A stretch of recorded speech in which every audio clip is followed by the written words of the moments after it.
Madam Chair, thank you very much. In July, Justice Department official Richard Downing testified before the U.S. Senate that DOJ believes only 1/4 of ransomware intrusions are reported.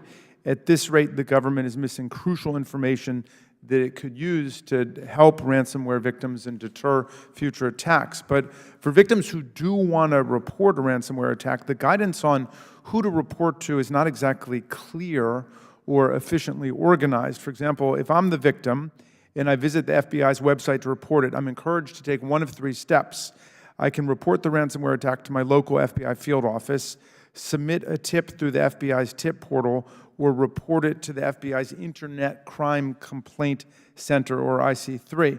Assistant Director Vorndran, how many FBI field offices are there?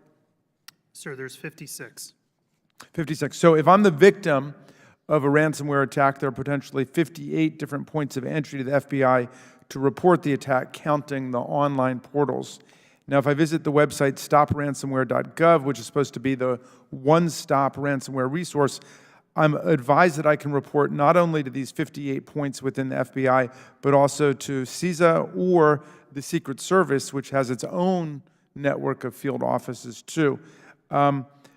Director Inglis, let me ask you, I appreciate the possibility that I might have multiple points of access, but doesn't this sound potentially confusing and Byzantine to a ransomware victim to try to figure out where actually to go? Congressman Raskin, thank you for the question.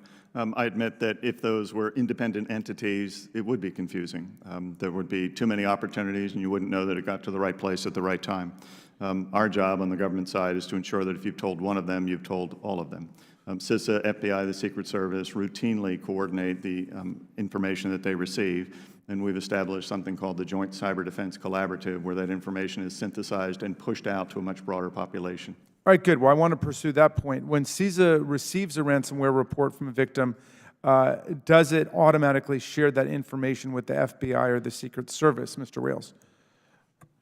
Yeah, so I would say that in almost all cases, we're always going to work in partnership, largely with the FBI and also with the Secret Service. In almost every case where we have conducted direct engagement with or notified a victim, that is always coordinated ahead of time with the FBI. We almost in all cases do that jointly to ensure that CISA's role in terms of providing support and responding to the, helping to understand what happened and share information, the FBI's threat response role, that we can both support that company through that engagement. In what cases would you not? I don't think there's any cases where we say we're not going to do it. I just want to leave myself a little bit of flexibility that if something came in a weird way and we, one of our field personnel did not report it up properly, that it may not have happened, but that is not the standard operating procedure that we operate under. Okay, Assistant Director Vorndran, when the FBI gets a ransomware report from a victim, does it automatically share that information with CISA or the Secret Service? Sir, I will double down on Mr. Wales' statements. We have central coordinating entities between FBI Headquarters Cyber Division and what's referred to CISA Central to share all of that information. All of our threat reporting and notifications flow from our field offices back into that portal. So certainly our intention, and we believe our practice almost 100% of the time, is cross-leveling the coordination with CISA. But certainly none of us are failure-proof. So I'm sure there is 1 or 2 examples out there we haven't gotten it exactly correct. Director Inglis, if a victim reports a ransomware attack through any of the channels listed on the Stop Ransomware website, does that guarantee that every agency that needs to know about the attack is notified, or is it more ad hoc? Does the collaboration, as just set forth by these other 2 gentlemen, does that collaboration work systematically and uniformly? As my colleagues have said, the design and the intended operation is that having told one of them, that all of them will then know and be able to respond with their unique authorities. Right. I'm finding it curious that no one wants to just state categorically that it happens, and so. Sir, I would say that the caveat here is that we're kind of allowing for the fact that the system is not perfect, and therefore may be a situation or two where it doesn't work. We will work to correct that when I we see. identify those. So if it doesn't happen, that would be an accidental thing. That would not be That's right. as the product of a deliberate policy anyone's That's correct. adopted. So there are no policies that would fail to share, but the implementation is what we're then cautioning Okay. might not be perfect. So if a ransomware victim thinks that he or she's been the victim of a crime, they don't need to file an independent report with the FBI. It's enough to report it to CISA, for example. Is that right? That's correct, sir. Okay. All right. Finally, Mr. Wales, is there any specific reporting advice you can provide to a small business owner suffering from a ransomware attack? What should they do?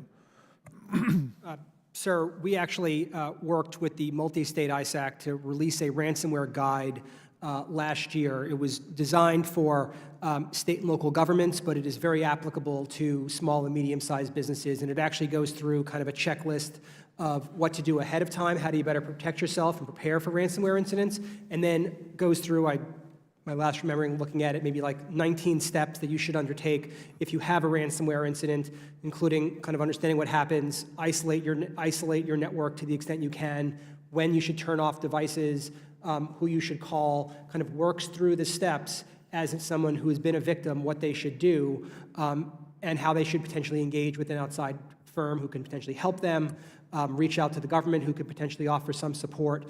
That information is out there. It's on stopransomware.gov, and we think it is well designed for the small and medium-sized business. Thank you very much. I yield back, Madam Chair.